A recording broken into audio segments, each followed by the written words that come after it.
Hermanos amados, amados hermanos, el pastor Pedro Saavedra les saluda y seguimos adelante en esta serie que trata el verdadero evangelio, las buenas nuevas del reino. Usted está escuchando la parte 1 de 5 partes que va a tener esta serie. Cada una de las partes pues tendrá 25 o 30 videos, o sea que va a ser una serie larga. Hemos estado revisando el reino en varios libros del Nuevo Testamento y mirando el libro de Romanos, tenemos allí ese pasaje extraordinario de Romanos 14, 17, donde dice que el reino de los cielos no es comida ni bebida, sino justicia, paz y gozo en el Espíritu Santo. En otras palabras, el reino es por completo una vida vivida en el Espíritu. Una vida en el Espíritu es el reino, y este reino es a su vez la realidad de la vida de la iglesia. No hay otra realidad para la iglesia que no es esa vida del reino. Muchos cristianos no podemos ver o no pueden ver que la iglesia es el reino, porque en realidad el cristianismo religioso está lleno de confusión y división, hermanos. Tenemos que reconocer que es difícil afirmar que el cristianismo sea el reino. Cuando miramos ahí lo único que vemos es confusión y división. Pero el reino es la vida de la iglesia. La vida de iglesia es el reino de Dios. El reino no es solamente una dispensación o una era venidera. La comida y la bebida se relacionan, ¿piensa usted, con una era venidera o no es asunto del diario vivir?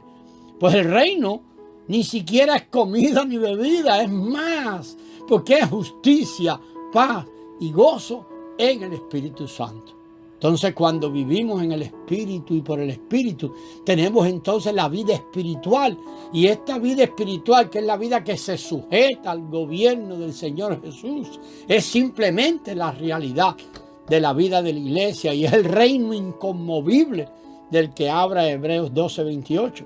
Este reino jamás podrá ser conmovido porque las puertas del Hades no pueden prevalecer contra él, porque la iglesia es entonces el reino inconmovible. Según la Escritura, el reino es el Señor Jesús que vino a sembrarse en nosotros como simiente de vida. Cuando Él se siembra en nuestro ser, Él se convierte en el reino en nuestro interior. En sí mismo, el Señor Jesús es el Rey, pero cuando Él viene al interior de nosotros, de todos sus engendrados, Él es el Rey con su reino. El reino es simplemente el Rey con su reino. Leemos en Isaías 53, 2, subirá cual renuevo delante de él y como raíz de tierra seca. No hay parecer en él ni hermosura, le veremos más sin atractivo para que le deseemos. Aquí se nos dice que este Jesús en la carne no tenía ni hermosura ni atractivo para que lo deseemos. No obstante, Él es el Rey. Él es la simiente del reino. Sin embargo, este rey jamás estará satisfecho con permanecer solo, pues él anhela un reino. ¿Cómo obtendrá entonces ese reino? Al propagarse a sí mismo en personas como nosotros y al propagarse en el interior de cada una de esas personas donde el reino ha nacido. El Señor Jesús es el Rey y nosotros somos el reino, nosotros somos el reino. Como ya hemos visto, el reino es Cristo mismo, como semilla de vida que se sembró en nuestro ser, que crece, se propaga y madura en nuestro interior hasta que se produzca la cosecha en toda su plenitud. La cosecha en su plenitud es la manifestación del reino. En el primer capítulo del Nuevo Testamento, que es el capítulo 1 del libro de Mateo, tenemos el relato de una persona maravillosa, Cristo, quien es la semilla del reino. Es necesario que comprendamos más profundamente lo que es esta semilla del reino. Miren, no estamos hablando de quién es, sino de lo que es. Quizás digamos que la semilla del reino es el Señor Jesús, lo decimos en realidad, pero es posible que el entendimiento que tengamos con respecto a Él sea todavía superficial. Resulta fácil leer la Escritura, leer la Biblia como palabras en blanco y negro, y es también muy fácil inferir cierto significado o impresión al leerla de esta manera, en muchos casos usando aún hasta nuestra imaginación. Sin embargo, una cosa es leer las palabras de la Biblia y otra cosa muy distinta es captar su significado espiritual. Por ejemplo, cuando los fariseos discutieron con el Señor Jesús sobre el divorcio, incluso citando algunas escrituras, Él les respondió de una manera muy distinta. Él les dijo, desde el principio no ha sido así, que puede verlo en Mateo 19:8.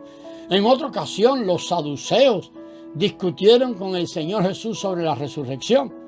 Podríamos decir que esos saduceos eran los modernistas de esta época, pues no creían en la resurrección. Estos citaron algunos versículos de la Escritura y el Señor también les citó otro versículo ahí en Mateo 22, del 23 al 33 tenemos todo este diálogo. Él les habló del nombre de Dios dado en Éxodo 3:6. Yo soy. Y allí dice, yo soy el Dios de Abraham, el Dios de Isaac y el Dios de Jacob. Si nos limitamos a leer el texto así de la Escritura, entenderemos que Dios es el Dios de estos tres. El Dios de Abraham, el Dios de Isaac y el Dios de Jacob. Cualquiera, un estudiante de primaria, podría leer y cantar esto. Pero con base en este nombre divino, el Señor Jesús pudo revelar algo sobre la vida y la resurrección. Acuérdense que Él usó yo soy, puesto que Dios es el Dios de Abraham, de Isaac y de Jacob, y todos ellos han muerto. Y puesto que Dios es el Dios de los vivos y no de los muertos, ciertamente Dios debe ser el Dios de la resurrección. De esta manera el Señor Jesús también les demostró que todos aquellos santos que murieron serían resucitados. Tal revelación espiritual se halla en el texto bíblico, pero no la podemos apreciar simplemente mediante una lectura superficial de la Escritura. Se requiere algo más. Necesitamos aquello por lo que el apóstol Pablo oró cuando escribió a los Efesios 1:17, que el Señor derramara y siga derramando y derrame siempre sobre nosotros espíritu de sabiduría y de revelación para que los ojos de nuestro entendimiento y este entendimiento espiritual puedan ser abiertos. En cierto sentido, es fácil leer el primer capítulo de Mateo. En esto encontramos, y allí encontramos la genealogía de Jesucristo, el hijo de David, hijo de Abraham. No es complicado entender que estos fueron los antepasados del Señor Jesús y que María fue su madre. Pero lo más que necesitamos con respecto a este capítulo es la revelación intrínseca allí. A fin de conocer el reino, tenemos que conocer la semilla del reino. ¿Qué es esta semilla del reino? Una vez más, tal vez digamos, esta semilla del reino es el Señor Jesús, pero ¿qué es Él? De nuevo, no hablamos de quién es, sino qué es Él. Necesitamos ver algo que va mucho más allá de una respuesta doctrinal, de una enseñanza doctrinal. Necesitamos revelación para ver que el Señor Jesús es el fruto de muchas generaciones mezcladas con la divinidad. Aquel que es fruto de tal mezcla de muchas generaciones con el Dios Trino se llama Jesús, y también Emmanuel, Mateo 1:21 y 23. Si usted cuenta allí, hermano, hay 42 generaciones se hayan incluidas en esta genealogía, las cuales se encuentran divididas en 3 grupos de 14 generaciones cada uno. El primer grupo se inicia con Abraham y finaliza con David el hombre. El segundo grupo comienza con David el rey. Así pues, este David es contado en 2 generaciones. Una como el hombre, con quien concluye el primer grupo, y otra como el rey, que da inicio al segundo grupo de estas generaciones. El tercer grupo de estas generaciones abarca desde el tiempo del cautiverio hasta el nacimiento de Jesucristo. Estas 42 generaciones tienen mucho significado. Mire, el primer grupo de esas 14 generaciones corresponde a seres humanos comunes y corrientes. Abraham era una persona común, al igual que Jacob, incluso David como hombre. El segundo grupo corresponde a los reyes y representa las generaciones de la realeza. El rey David engendró al rey Salomón, y a su vez el rey Salomón engendró a otro rey, y así sucesivamente. Ahora, el tercer grupo comprende todas las generaciones nacidas durante el cautiverio, así como los que retornaron del cautiverio, porque llega hasta el Señor Jesucristo, hasta el nacimiento del Señor Jesucristo. Piense, amado, si esos no hubieran retornado del cautiverio, había sido imposible que el Señor Jesús naciese del linaje santo en la ciudad de Belén, pues casi todo el linaje santo había sido dispersado por todo el mundo gentil. Que el pueblo de Dios retornase de la cautividad permitió que el Señor Jesús viniera a la tierra por primera vez.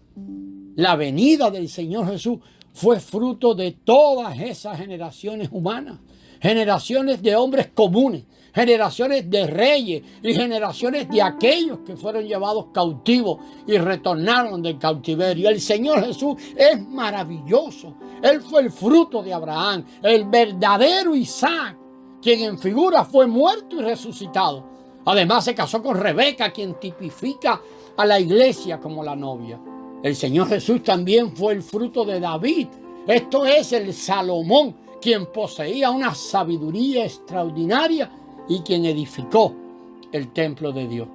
Para comprender esos 17 versículos primeros del Nuevo Testamento, es necesario recibir una revelación completa de todo el Antiguo Testamento. Pues estos 17 versículos en realidad nos proveen una síntesis de la totalidad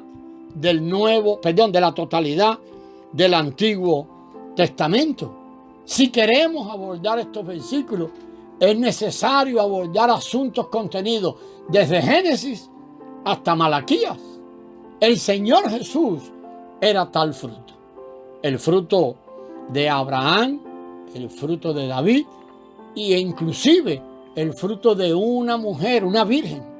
Y sobre esto vamos a seguir en el próximo audio para ver más qué es el Señor Jesús. La gracia del Señor, amado, sea sobre cada uno de ustedes.